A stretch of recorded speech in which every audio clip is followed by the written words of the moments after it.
Assalamualaikum warahmatullahi wabarakatuh. Halo semuanya, perkenalkan nama saya Kurota Ayun. Hari ini saya akan membahas mengenai analisis kombinasi bisnis pada PT Medco Energi Internasional Tbk.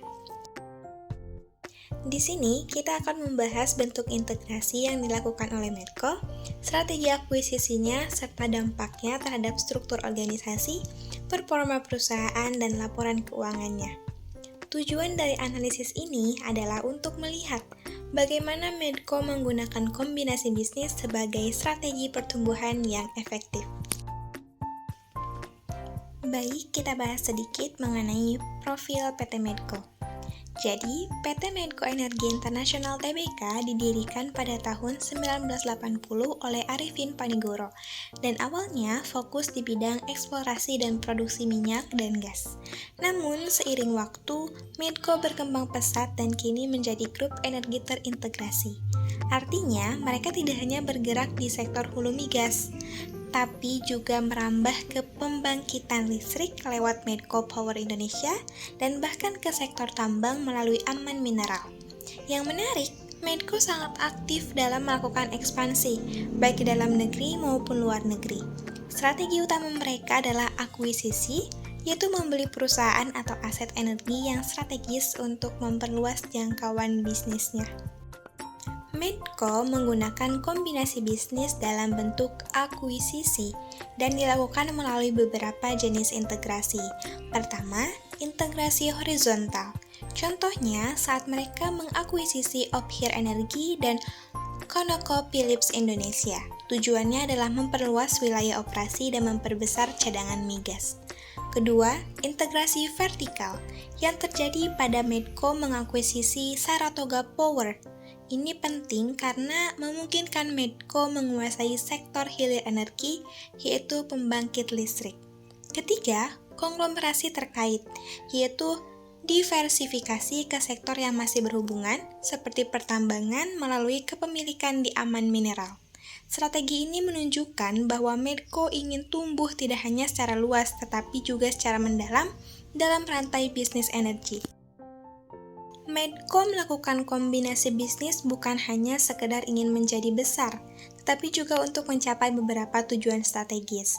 Yang pertama, mereka ingin menambah cadangan dan produksi dengan cara cepat, jadi mereka memilih akuisisi daripada eksplorasi dari nol. Yang kedua, mereka ingin mengurangi risiko dengan cara diversifikasi, tidak hanya tergantung pada satu sektor seperti minyak saja. Ketiga, Medco ingin menciptakan sinergi, yaitu kolaborasi antara unit hulu dan hilir untuk efisiensi operasional. Dan yang terakhir, Medco ingin menjadi pemain besar yang kuat di tingkat regional, terutama di Asia dan Timur Tengah. Beberapa akuisisi besar yang dilakukan Medco menunjukkan betapa agresif dan strategisnya perusahaan ini. Di tahun 2019, Medco mengakuisisi Opkhir Energi senilai 511 juta US dollar. Ini memberi akses ke aset migas penting di Asia dan juga Afrika.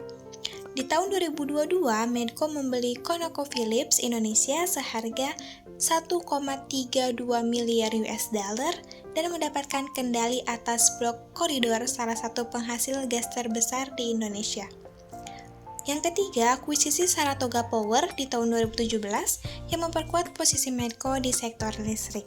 Nah, yang terbaru ini pada tahun 2023, mereka masuk ke Timur Tengah dengan membeli blok migas Oman senilai 585 juta US dollar.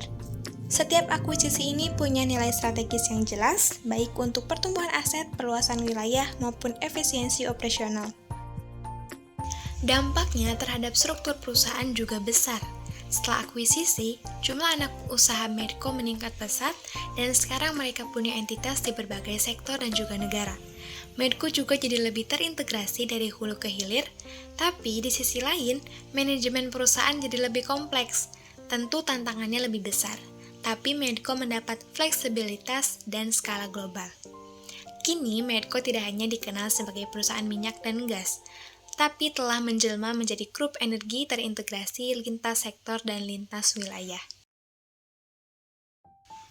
Secara identitas dan branding, walaupun logo dan nama perusahaan tidak berubah banyak, posisi dan cita Medco berubah drastis. Misalnya, entitas hasil akuisisi berubah nama seperti ConocoPhillips Gresik yang kini menjadi Medco E&P Gresik.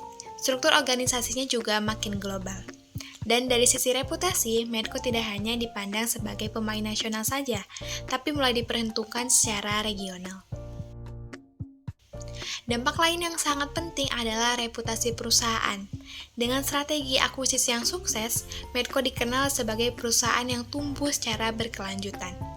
Mereka juga mendapat peringkat A dari MSCI ESG Rating, artinya Medco punya komitmen yang kuat terhadap lingkungan, sosial, dan tata kelola.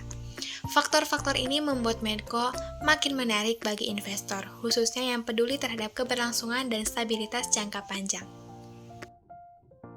Akuisisi yang dilakukan Medco tidak hanya mengubah struktur organisasi, tetapi juga memberikan dampak besar pada keuangan perusahaan.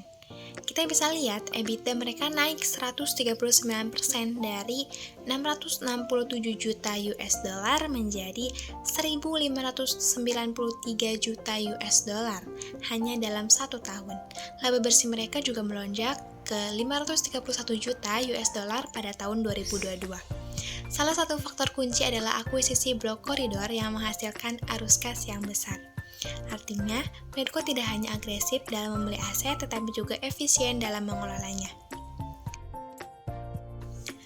Dari sisi akuntansi, kombinasi bisnis dicatat sesuai standar yang berlaku.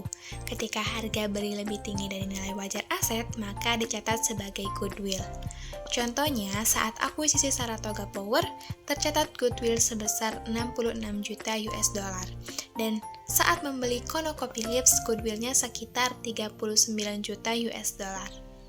Tapi, kalau ternyata aset yang dibeli lebih tinggi nilainya dari harga belinya, seperti pada akuisisi Ophir, maka dicatat sebagai bargain purchase gain. Selain itu, untuk anak usaha yang tidak dimiliki 100%, Medco juga mencatat adanya kepentingan non-pengendali di laporan keuangannya. Jadi, kita bisa simpulkan strategi kombinasi bisnis yang dilakukan Medco berhasil membawa perusahaan ini ke level berikutnya. Mereka berhasil tumbuh lebih besar, lebih efisien, dan lebih kompetitif di pasar regional. Medco kini bukan hanya perusahaan migas, tapi telah menjadi grup energi terintegrasi yang siap menghadapi masa depan dengan strategi pertumbuhan berkelanjutan dan penciptaan nilai jangka panjang. Oke, pada kesempatan kali ini cukup sekian yang dapat aku sampaikan. Sampai jumpa lagi, bye-bye.